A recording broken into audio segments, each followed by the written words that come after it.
Coming up, we're talking about Kapsys and their new headset that's coming soon. And why does the UK government want to see inside my iPhone?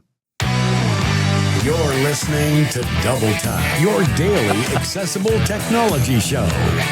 Now, here's your hosts, Stephen Scott and Shaun Preece. Hey, listen, I'm eating healthy these days. You're not going to find any KFC orders in there anymore. We want to look inside your, specifically Stephen Scott's iPhone. All about no, me. Stephen, don't feel under attack. It is actually everyone's iPhone across the world, so you're fine. All right, well, we're going to talk more about that today with journalist Will Guyatt, who's joining us shortly, to talk about this story, which came out of the UK. Actually, originally the story came out of the US, so it's a very interesting story. We'll get into it if you've not been keeping up with the UK side of things. It's a very interesting story, and of course could have massive repercussions around the world, potentially. Also, we're going to talk to Kapsys. Their CEO, the Chief Executive Officer of Kapsys, is joining us today on the show. I'm so pleased to welcome him. And, of course, we have your questions. We have plenty of our own as well about this new headset called KapX that is coming out. We don't know when. We're going to find out. I also have many questions about the whole pro Kapsys thing, so we'll see what Aram has to say about that. Don't upset anyone, Stephen, please. I'm going to, you know me, I like to mix it up a little bit. Okay. So yes, that all coming up on the show today. Happy New Week, by the way. Brand new week on Double Tap. Hope you're feeling good. I want to say go Team Canada. Of course, the Invictus Games got underway in Vancouver, so come on. Go the Canadian maple syrup loving Chiefs. Stereotypes. Am I getting my Super Bowl mixed up, perhaps? Yes, good luck to Team Canada. Of course, the Invictus Games kicked off this weekend in Vancouver. Now, the event itself was opened by Prince Harry. Apparently, Katy Perry and Coldplay were also there at the opening event. That sounds fabulous, doesn't it? CBC News spoke to people outside the venue looking forward to the games and what they think they mean to the participants themselves. Let's hear what they had to say to CBC News. We really want to see everyone and show how they do their sports with their disabilities. But I think it's like really cool how even though they're disabled, they can still like do amazing things. I think it's just inspiring for people who might be in similar situations, whether it's they're servicemen or servicewomen, or they are someone who's injured or sick, and showing them that there are sports that are possible and you can still be an athlete. So there you go, Shaun. Or not. Disabled people can do things. You don't have to, by the way, if you are disabled. I'll tell you why I wanted to play that clip, because I was thinking to myself, you know, in a world at the moment, I feel like that guy in the film, in a world. Voiceover. But, you know, it feels like disabled people are kind of being shunned and attacked a little bit at the moment. Who's shunning you, Stephen Scott? Well, let's just say certain government figures are involved in this. And, you know, I feel it's time we talked up disability a little bit. I don't mean get proud. Don't start that nonsense. Oh, but you're so blind proud, aren't you, Stephen No, I am Scott? definitely not blind. Well, you know, I'm pleased with myself. There you go. Digging yourself a hole. Okay. I'm a bit, yeah. But no, I just think it's important in this world at the moment just to remind ourselves of you know, what disabled people can do, that we are capable people. I think that's important to say. And exactly. It's kind of nice the Invictus Games fosters that. So good timing, I think. Perfect timing. Invictus Games. Absolutely. And of course, the Super Bowl was on last night. Do you follow any of this? Do you ever? Of course I do. The Miami 49ers versus the Dolphin Raiders, I hear. Yeah, close enough. I will say, though, in case you're wondering, Mr. F, you're sitting there thinking, hang on a minute, where's... God bless you, Mr. F. God bless you, Mr. F. What's the tech angle here? Well, I can tell you. Tim Cook was spotted at the Super Bowl, yes. He was there, waving along with everyone else. Waving? Yeah, I guess, cheering along with everyone else. The event took place in New Orleans, where the Philadelphia Eagles, Shaun, defeated the Kansas City Chiefs with a final score of, wait for it, and if you haven't watched it yet, then you might want to... Spoilers. Yeah, just close your ears. Yeah. 40-22. So there you go. Wow. Yeah, the Philadelphia Eagles are the winners. So there you go. It's very, very exciting, I'm sure. Thank you. Are you not excited by this? No. Do you not get into that? I always try to. The problem is it's on quite late here where we are, so it's on like through the night almost. So it's about 18 hours long. What are you talking about? We want to know about the adverts and who's performing at halftime. That's it. Yeah, well, OpenAI had the big ad it appears. That was the big ad at the did they? the Super Bowl. Yeah, so or at least one of them. There were many, many ads, of course. But, I mentioned Apple because there is a story doing the rounds. A new iPhone SE 4th gen is rumored to arrive this week. Yes, this week. I was half expecting this to be a while off, but no. Apparently this week is when it's all going to happen. According to Bloomberg's Mark Gurman, Apple plans to unveil the iPhone SE 4 on its website without a press event. So we're hitting refresh constantly on the website. F5. Yeah. Yes. So as soon as this show's finished, I guarantee that's when they'll do it. Thank you, Apple. But the company has been following this strategy recently. Of course, last year they did this. I remember they did 5 days or whatever it was, or 3 days. Of soft launches. Yeah, that's right. Yeah, just sneaking them into the App Store there, or the Apple Store, I should say. I'm not convinced this is going to happen. I know there's strong rumors and the Gurmoid is behind it. And I yes, of course, we love the SE in our community particularly. I'm not entirely sure though. It's every year we get the SE's coming. Yeah, you're not convinced by this, are you? Well, I am not convinced. I am convinced. I think it's coming. And also the rumor is that they're going to get rid of the home button. I think that's fair. Yes, I think it's time for it to go. Face ID for the first time, possibly. They're saying it may even get an improved 48 megapixel rear camera, USB-C.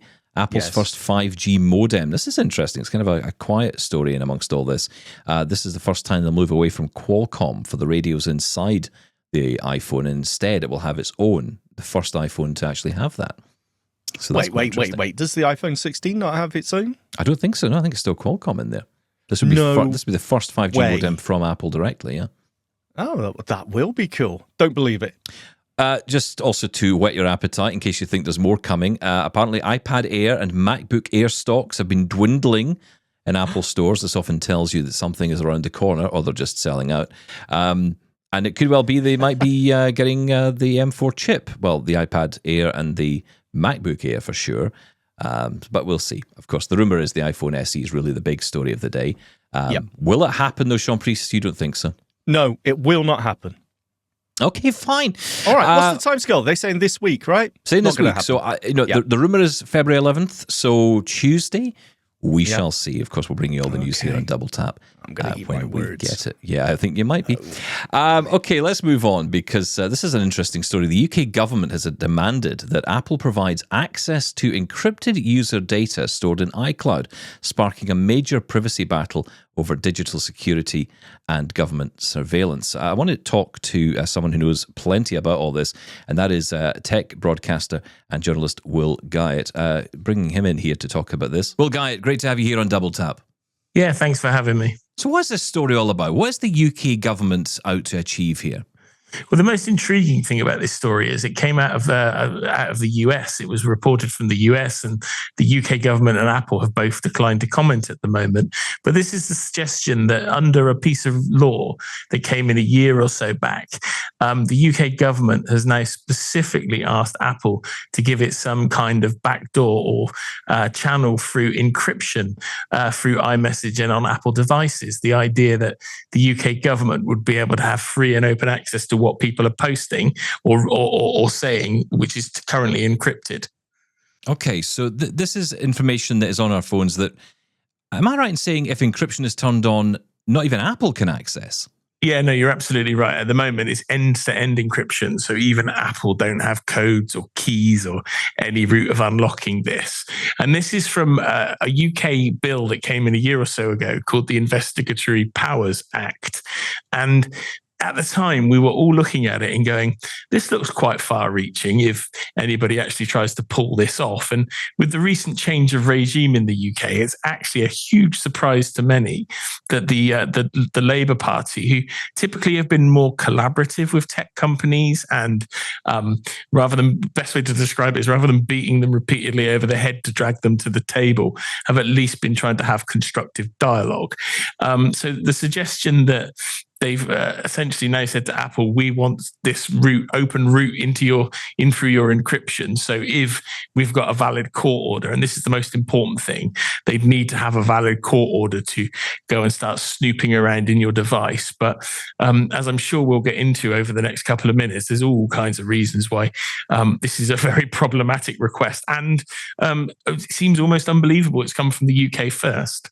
Is there any way, though, we can see this as a good idea? Because I know we tend to not want we certainly don't want our phones opened up. I certainly don't want my phone opened up to any government, never mind UK or otherwise, right? I don't want them having the access to that. I don't know necessarily what that means, although you do say, of course, that this has to come via a court order. This can't just be something that suddenly, as some have suggested, Keir Starmer, the UK Prime Minister, can somehow see inside your phone whenever he chooses to. It's not quite how this works.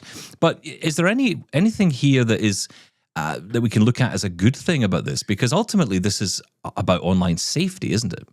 Well, it depends who you listen to, and it's a very, very, very complex set of arguments. And I am of the view that more needs to be done to protect young people, particularly online. Yeah. But I am not of the view that encryption automatically equals harbour for paedophiles and child sexual abuse material, which is what one leading UK children's charity is doing. And it infuriates me every time I see it, because the argument simply is not as simple as that. There's more nuance to the argument, because encryption can be and is used legally and properly by millions and millions of people. And the conversation here is about whether you let the 99.999% of the population who are going to use it legitimately and to keep their information safe online, or whether you roll back that privilege of encryption for everybody on the basis that there are, and I'm not saying there aren't, there are some bad apples using this kind of encryption to share illegal content or hide away from law enforcement. Now, according to your reporting that I've been following and others, Apple have not responded to this, correct? No, Apple haven't responded, and it's a really challenging set of circumstances, because I believe, as far as where we are right now, and it's been a few days and lots of different stories in between, I don't even think the government have confirmed this either, but we knew it was likely to happen, because it was the noise was being made last year, to the extent Apple said, if you do come to us with this and we do find it legal, we're just going to switch off encryption in the UK, because we don't want to have any kind of backdoor or access to our service. Because what happens here is, if you give it to the UK government, lots of other governments will decide they want it. Yeah. Logically, they will do that. And if you create some kind of backdoor into your systems or a weakness, others are going to want to exploit it. So I can't quite see the logic as to why Apple would completely mess up its systems, which is created over, decades. And we've had a few issues with iCloud leaks and stuff, but it's been pretty secure as far as we can see till this point. So it seems very unusual that a government would take this step. And the big fear is what comes from this is a massive overreach. If they've asked Apple, who else have they asked? Yeah. Is the question many people in my profession are asking. Have Meta been approached? Whoever else with encryption services, have they been approached too? And the answer is probably yes, they probably have, because Apple wouldn't be they definitely aren't the sole user of encryption. WhatsApp is far bigger in terms of UK usership and audience for encrypted services. So you find yourself in a strange situation whereby I personally couldn't give a monkeys if they had access to what I'm saying, because most of my conversations are, God, the weather's shit, or I want to order 10 of those items or whatever. There's nothing confidential in my conversations on the internet. But at the same time, I fear for the future of a free and open internet, if everybody is going to have access and oversight over what people are doing and what they're saying. And for many, the reality is, 30 years ago, the intelligence services in the UK could quite easily tap your phone, they could get a wiretap request, or they could be steaming your post at the local postal center, opening the letters with steam from a kettle, from making a cup of tea or coffee, and then sending those letters on to you, intercepting them before they got to you. They can't do any of that with digital communication, and it's getting harder and harder for them to find routes through encryption because it's increasingly more and more effective. Some of the breakthroughs we've had at the moment are either where people have worked out methods of breaking passcodes on devices or accessing devices at a different level. So, you're able to see into the app, and the app thinks it's operating on the end device. So, that's where some of these kind of these sort of access to these services have come from. And the UK government will effectively break the security on one of the world's most popular encrypted message services if Apple agreed to do this. And of course, governments do listen to polling. I mean, they do listen to the people. And if the majority of people hear that Apple say, hey, we're going to turn off these services, encryption, or we're going to remove iCloud services entirely, or do you know what, let's just give up on the whole selling iPhones in the UK. It's become a bit of a small market now. It's outside of the EU. So, hey, let's just get rid of it. I think the people might have a resounding argument against that, and governments will back down, don't you think? Well, it's a tricky conversation because the mood music currently is against tech companies. And some of that is because tech companies do not help themselves remotely in tragic cases of deaths of children and all the tragic stories I report on a weekly basis where children haven't been properly protected or have been failed by social networks. So there's a lot of harm in that's portrayed. The thing for me, though, is in this particular argument about encryption, as I said, one of the UK's biggest child protection charities, I'll call them out, the NSPCC, they have basically associated encryption with harboring paedophiles and, being a dark ground for child sexual abuse material. Now, that is true. Where encryption exists, you can hide stuff. But where encryption also exists, millions and millions of us, the massive overall majority of us, are using it just to go about our everyday business. We're not hiding anything. We just feel safe and comfortable that people don't have a prying eye over what we're saying. And that's the challenge as to whether the UK population will go down the route of, isn't it mean that the tech companies aren't protecting kids, or people can't see the last order I made on Amazon? Yeah, it is a tricky one, right? Because you're tarring everyone with the same brushes, effectively, and that's a dangerous place to go. And look, ultimately, pedophilia and terrorism existed, when they were steaming open the post and listening and wiretapping your calls. So, it's not as if that has just come along as a result of encryption, right? So, we have to maybe think about another way of doing this. And it is on the tech companies. It is on the tech companies to solve this. And perhaps this will drive them that way. We shall see. Very interesting story for sure coming out of the UK. Well, before you go, I know you're covering the AI Action Summit in Paris. What's the headlines there at the moment as it all gets underway? Yeah, I think there's a lot of surprise, a lot of concern in Paris because everybody is now concerned that the Chinese DeepSeek model might actually be a way more effective way of using AI in the future. The way I've compared it in other places, because most of my life is trying to make technology stories simple to people. And I know I don't need to do that here, but it's the equivalent of all Western AI to this point has been built to the spec of a Ferrari engine, whereas the reality is the Chinese teams have got it working on a lawnmower. And, the whole world in the West has built itself up for, we need millions of dollars investment in nuclear power stations to build data centers. We're going to need, water to cool all these systems to do all these queries and build our large language models. The reality could be very different if the Chinese low-cost model actually works. And I think there's going to be a lot of discussion at this conference because there's 5,000 AI leaders from around the world in Paris. And then you've got some world leaders layered on top of that for the old geopolitical joy on top of that. But it should be a really interesting conference over the next day and a half or so that's left. And I'm particularly interested to actually see stuff coming out from this conference because this is the third of one of these global AI summits. And I don't really want to hear about a consensus to keep everybody safe anymore. I want to hear about some cool shit that's been made.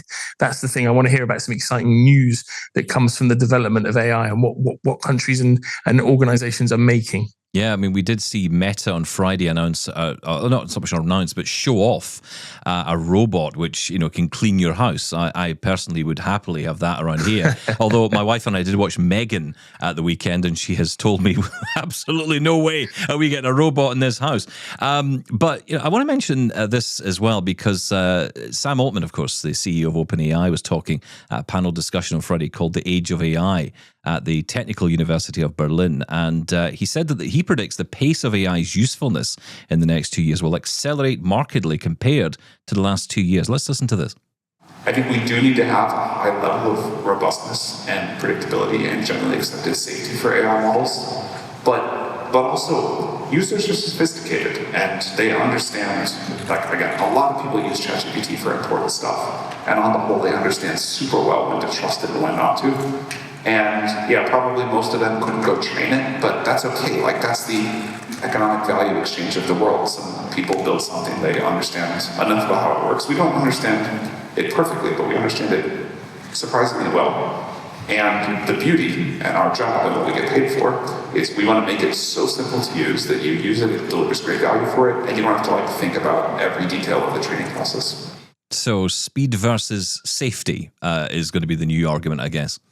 Yeah, and let's not forget that Sam Altman is hyping up a company. He's trying to get a ton more investment in what they're doing. He's trying to also encourage investors and those behind the scenes that the Ferrari is still better than the lawnmower.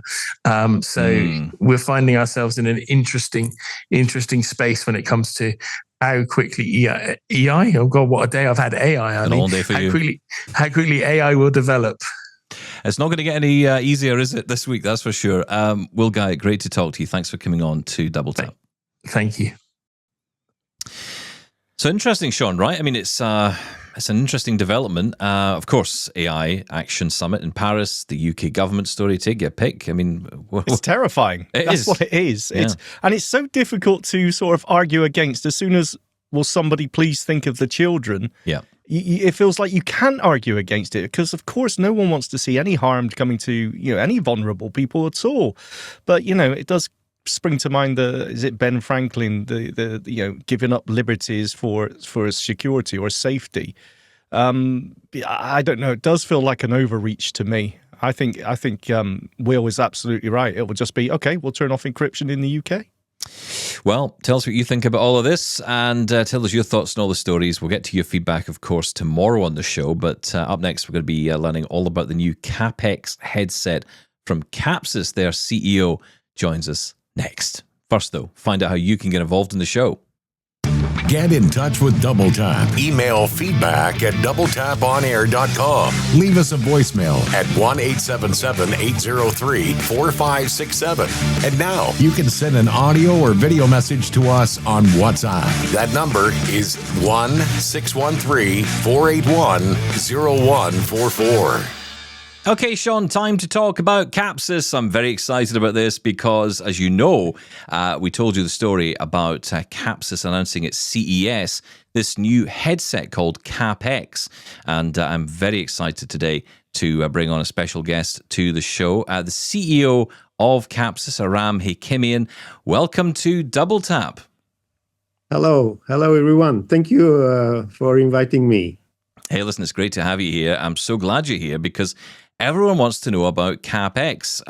It's very, very interesting. This is the new headset, the new wearable, announced at CES and shown off there. Tell us about the headset. Tell us about the design. Maybe before going into the details of the design, I will tell you why we have done this.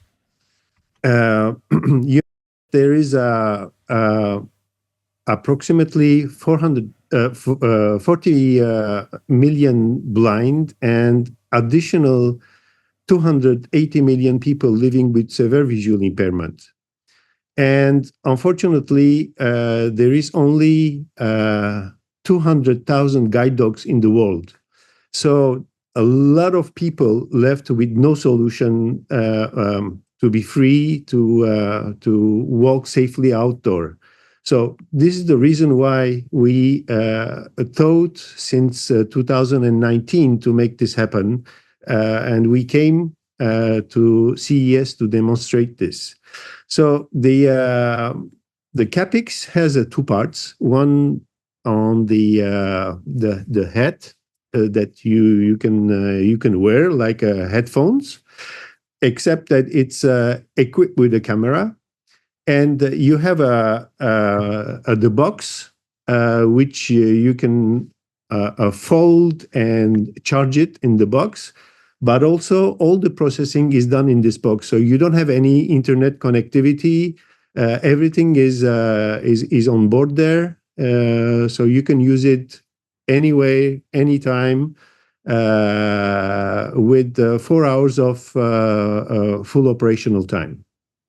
Wow, oh, 4 hours. That's nice to know. So just to clarify, there is no.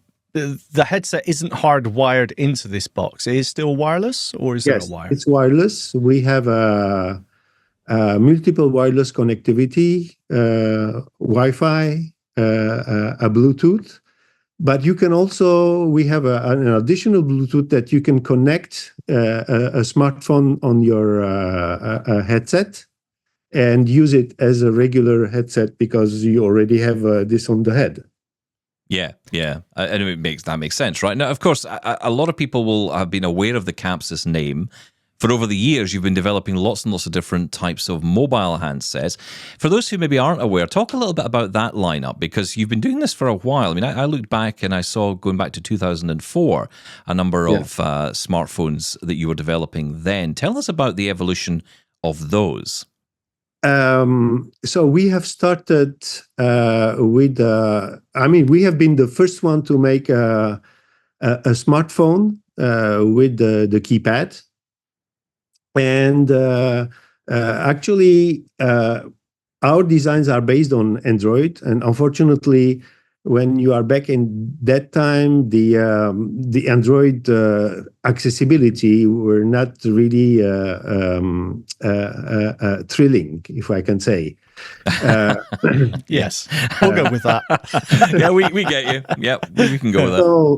So we have been struggling actually in the beginning, but over the time, the Android accessibility became closer to the other solutions that you know, and finally we have been able last year to really build a smartphone having enough processing power, a good accessibility. As you know, our smartphones are Google certified, so you have access to the Google Play, so you can download any applications you want, over billions, this is the evolution, and probably this is not the end, because we will continue to innovate more in the coming generation.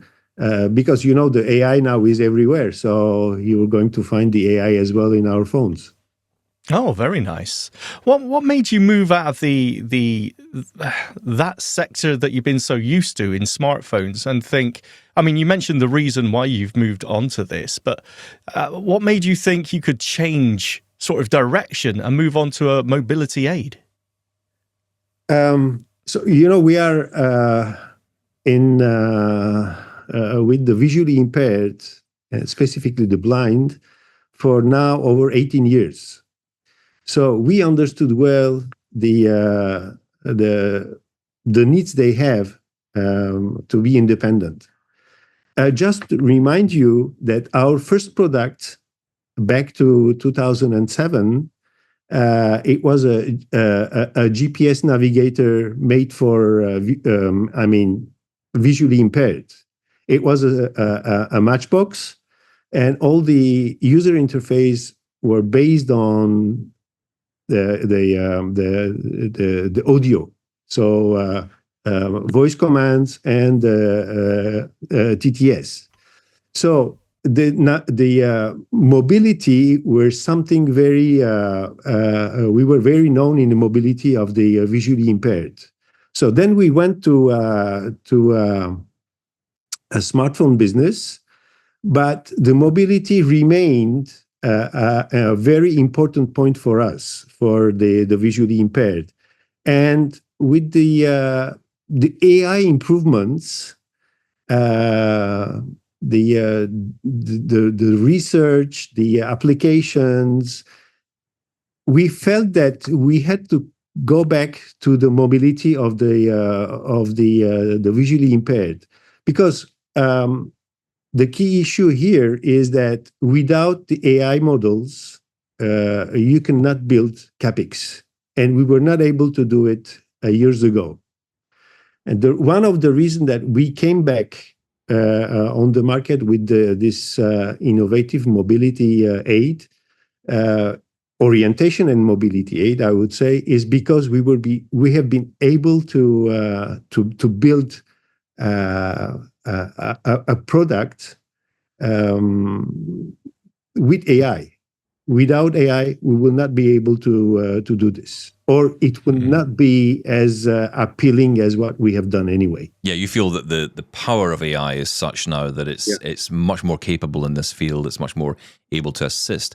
Exactly. I didn't realize you kind of come full circle. That's interesting. So you've kind of come back to your roots almost. Because I must admit, from our perspectives, we were thinking, oh, this is a whole new area for you. But this is actually a return to where you began.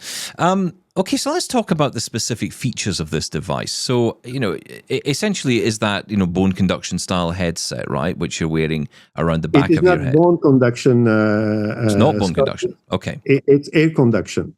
Air. Oh, I see. So it's like I often refer to.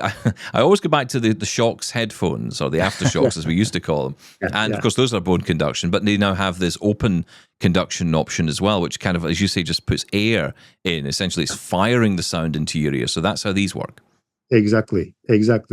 Yeah, there's many reasons why we adopted the air conduction rather than bone conduction.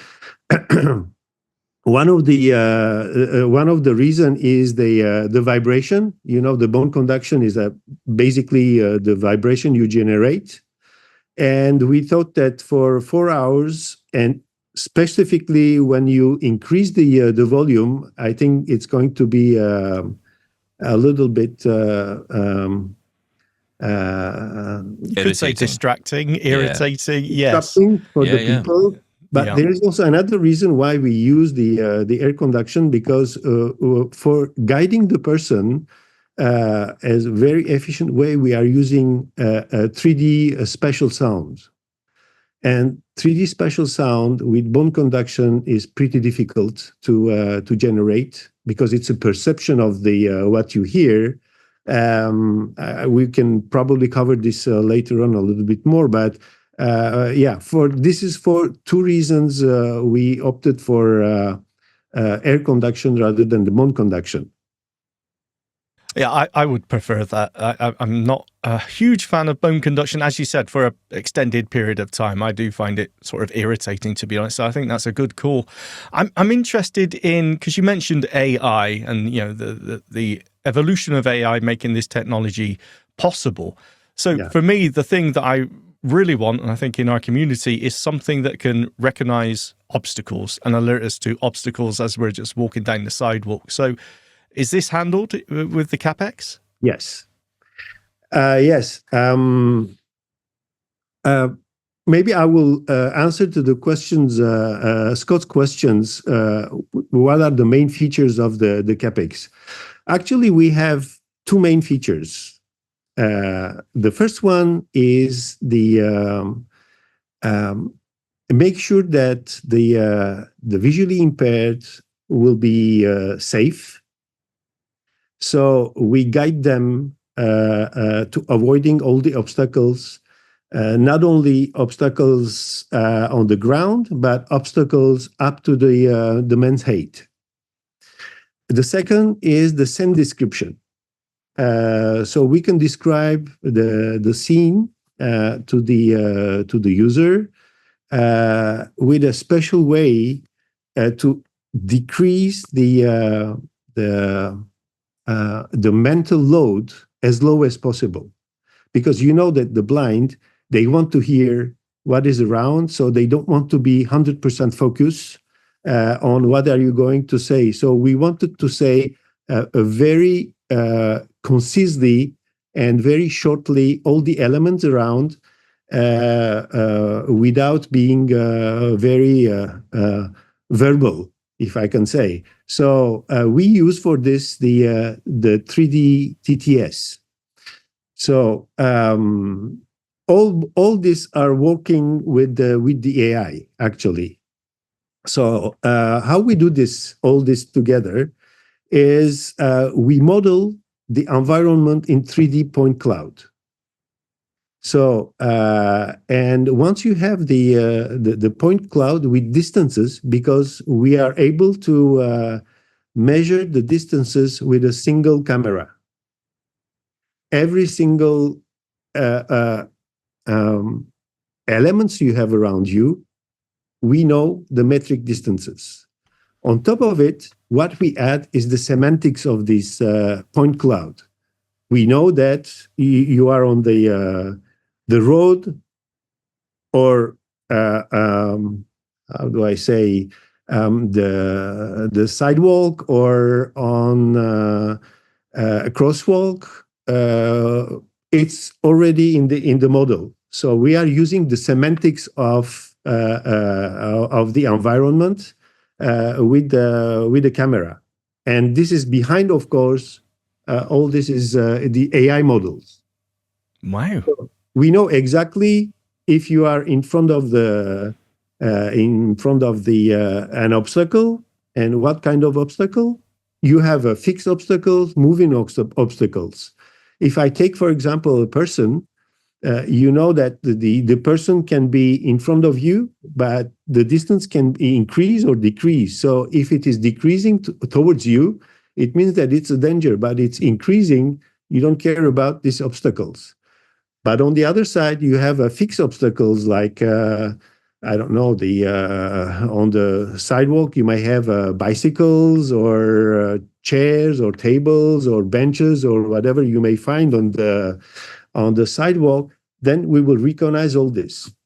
And we can trim all this information, and at the end, decide how we will give the information, not saying that there is obstacles, but we will tell how to avoid all these obstacles. And this is where it comes the 3D sound. So the 3D sound is something that the person will follow in a specially positioned in front of you, and you will hear sometimes on the left, sometimes on the right, sometimes in front, but you need to follow this 3D sound. If you follow this sound, you will be safe and out of any obstacles. That's the principle of the KapX. Okay, that's so interesting. So you're able to 3D point an environment just using a camera? Is there no LiDAR in there or No. anything like that? We do this only a single camera. On a single camera, and that's pretty consistent and reliable, yeah, for distances. Yes. So we have, well, of course, it's not like a LiDAR or more precise things, but yes, we can measure the maximum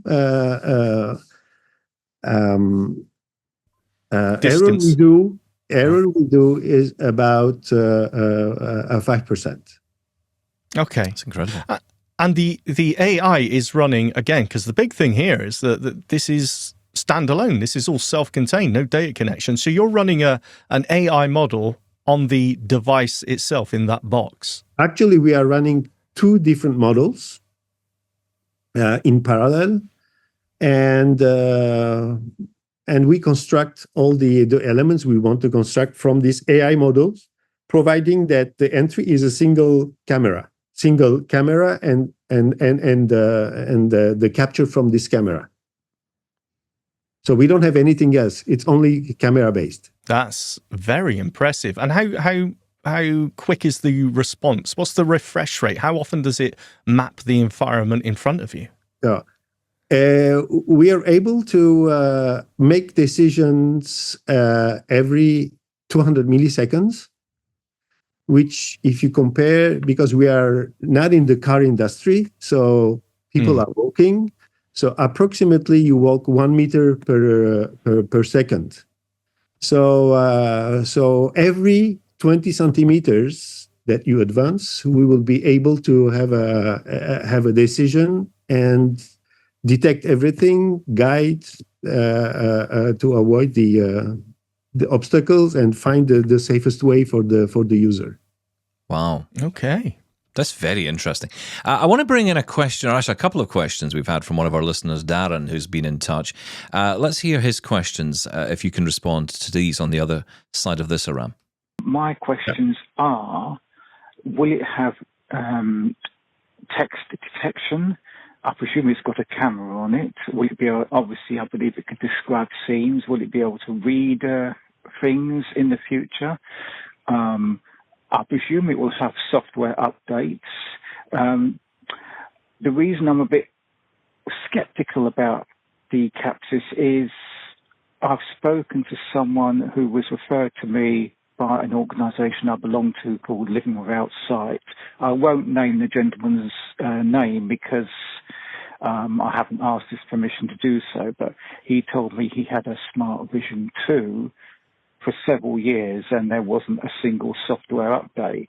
I don't know whether this is the case for the Smart Vision 3, but I would hope that there'll be software updates down the line for this Kapsys wearable, and I was wondering what Kapsys' policy on updates are, and also would there be a subscription if you bought this thing? Okay, so different parts there. Different, yeah. So coming for the Smart Vision 2, Smart Vision 2 has been launched on 2017. So we made approximately every 3 months a free updates on Smart Vision 3 until there is nothing to update.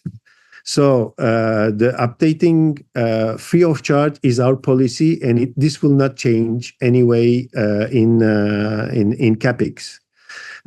So if we will be able to add different features over the coming years, the answer is absolutely yes. We will add a number of AI-based actually applications to make the life easier for the visually impaired. And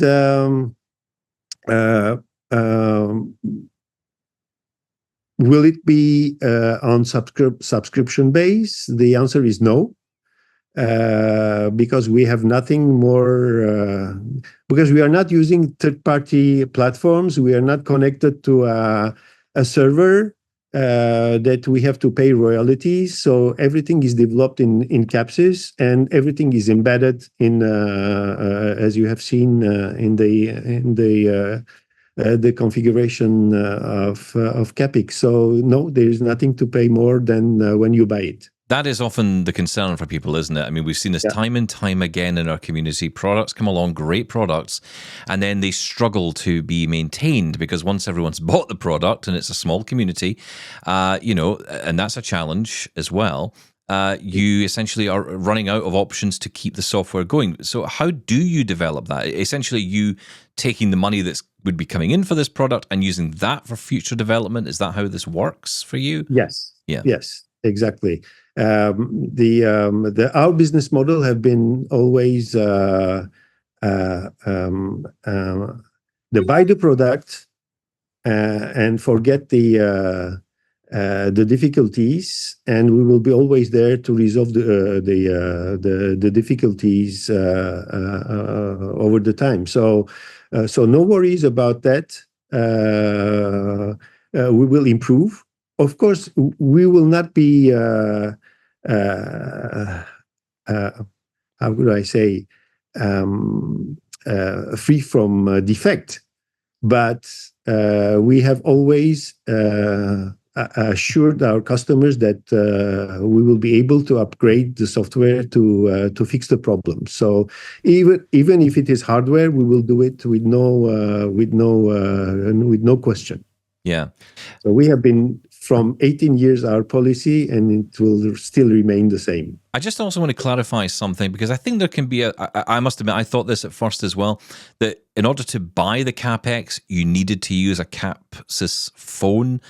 That's not the case here, right? It's a standalone device, but you can connect this to other phones, an iPhone, an Android phone, whatever you're looking at. Exactly. So we didn't want to lie or to connect the KapX with our smartphones because everybody has something different today, and so they will continue to use what they have.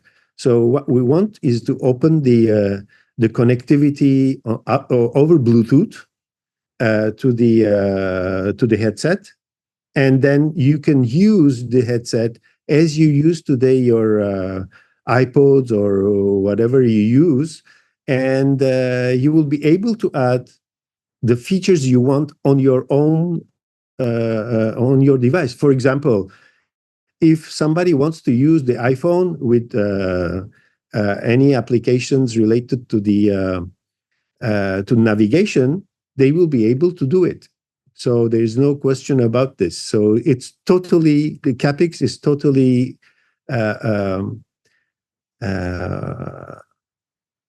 disconnected, I would say, from our phone business. So can I just ask, if you're listening to, let's say, Soundscape on your iPhone, can you still hear the audio and the rest of the features of KapX? Is it mixed together? Yeah, the answer is yes. It's mixed together, but as I said, we are using the 3D sound. So Soundscape is also using the 3D sound in your example. So mixing both will probably not be a very good idea. We're turning round in circles. So the reason why, technically it's possible, but I think it's not a good idea in that specific case. But you can use it to listen the music if you want to.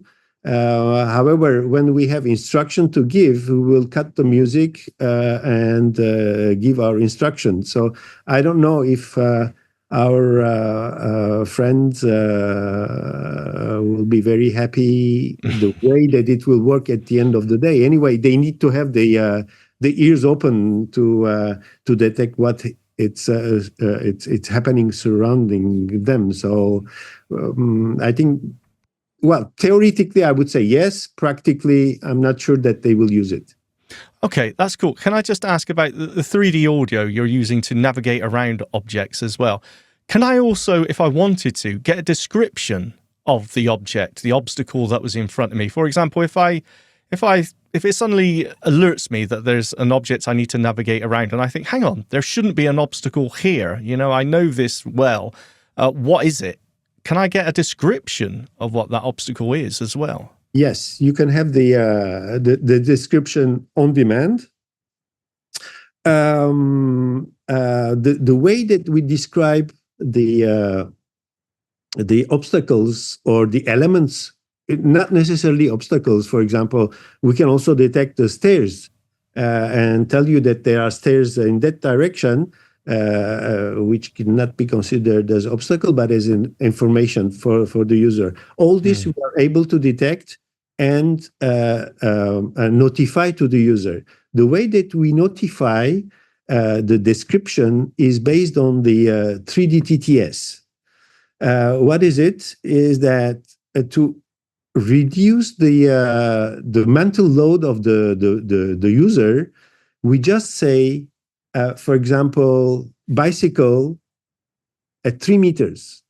And you will hear that the bicycle is positioned as a source of the sound coming in one direction. So you know that in that direction at 3 meters, there is a bicycle. Or 3, or whatever, the or chair, or something which is not usually were there, but it happens that somebody is around you, or it can be also a person. So it sounds incredible. Talk to me about availability, and do you have a price? I mean, obviously, availability it's not available yet, but what is the price likely to be for something like this?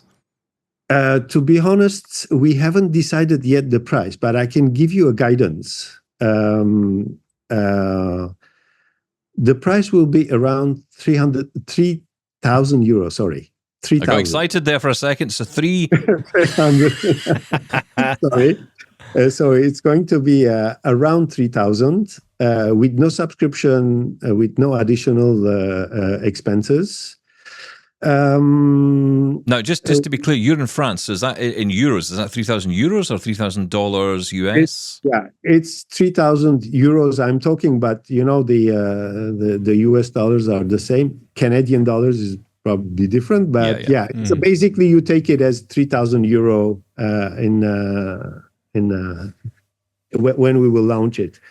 When we will do it, I would say it's around summer, probably before or maybe also just after. So it's between June to September. I cannot tell you as of today because we are in the industrial phase. So we might have problems or not, depending on that. It will be between June and September. Yeah, you don't want to be committing to that at this point. Yeah, okay. Yeah. Listen, this all sounds very interesting. I can't wait to hear what our listeners have got to say on it. The double tappers will be tapping away on their keyboards as we speak, I am sure.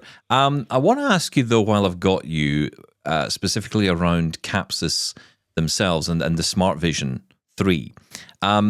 So I don't know if you would be aware of this, but I did a review of the Kapsys Smart Vision 3. I've been talking about it on the show. My view is very simple, and I'm putting this to you as the CEO of Kapsys. I'm just wanting, since I've got you here, I want to say this to you.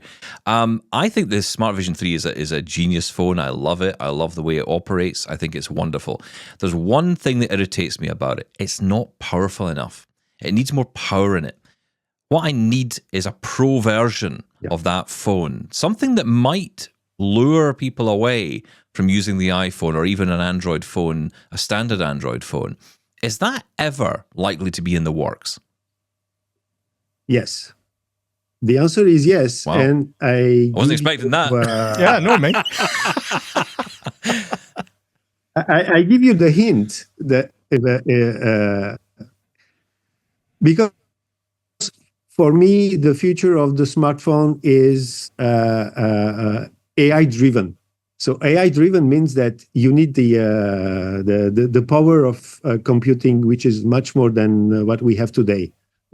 I'm talking about the Smart Vision 3. So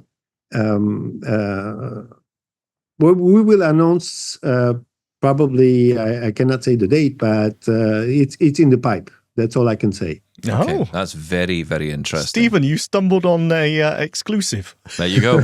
But honestly, I just believe that there's a huge amount of us out there who, in my case, and it is just my case, but I'm not alone in this, Aram. I have a physical condition as well. I have an essential tremor in my left hand, and it does make tapping on a phone, double tapping, quite difficult. And when I'm able to use a smartphone with buttons, it does make my life a lot easier. Plus, I'm a bit of a BlackBerry nerd, so I go back to the days of BlackBerry, having physical buttons and candy bar style phones, all the great times with the buttons. There's loads of us out there who like that option. And I just think there's a great market out there potentially for it. So that's why I raised the question. I'm really pleased to hear you're working on this. It sounds wonderful. I'm so pleased that you came on today to tell us all about the work, Aram. Good luck with what you're doing. Good luck. Come back and tell us more. We'd love to test out the KapX when it comes along so we can tell everyone about it here at Double Tap. But for now, thank you so much for coming on and sharing the news about KapX.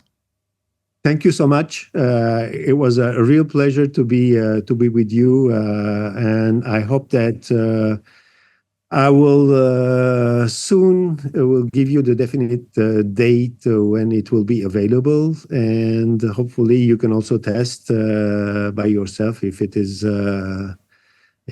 convenient for this population that we are targeting. So thank you again. It was a pleasure. Thank you, Aram.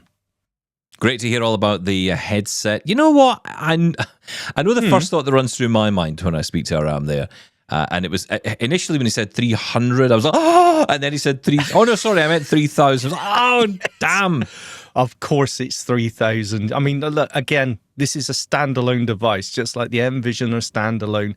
That's where you start to see these prices. I'm not defending that price, but I expected it. Let's put it that way. Okay, I can't defend it, nor can I shout about it. No. Because I haven't tried it, ultimately. And you know, this is the first one that has come along. I mean, think about it. A standalone device like this, I guess it's the first since the Envision and the Orcam. And those are quite different devices. Quite different, actually, in what they're offering. They're not offering these features. They offer some of them, but they're certainly not. I mean, Orcam isn't offering navigation. Envision isn't offering any of that. Seeing AI in hardware form, basically. That's right. This could be exciting. Again, how well it performs. We just don't know how to rate it at the minute. You know, how well does AI cope with real-time navigation and detecting and recognizing obstacles? We need to try it to find out. It could be well worth the money. Yeah, very, very interesting indeed. Hey, look, we're out of time today, but thank you so much for being with us. It's been a fun-filled show. Packed. Jam-packed, Jelly-o-packed. Is that what they say? Jelly-o? Jello? Yeah, all right, Mr. International. I'm trying to internationalise here. So, Jelly-o to you all. I feel very British saying that. And we'll be back tomorrow with more. Plenty more to talk about in tomorrow's show. We're going to be looking into the world of wearables. And, you know, yes, we've talked about, of course, the KapX today, but, you know, what about the wider field? And what's in it for sighted people when it comes to the Meta Ray-Bans? We'll find out with our special guest tomorrow. Plus your feedback. Join us for another Double Tap then. Thank you, Shaun. Thank you. Bye-bye.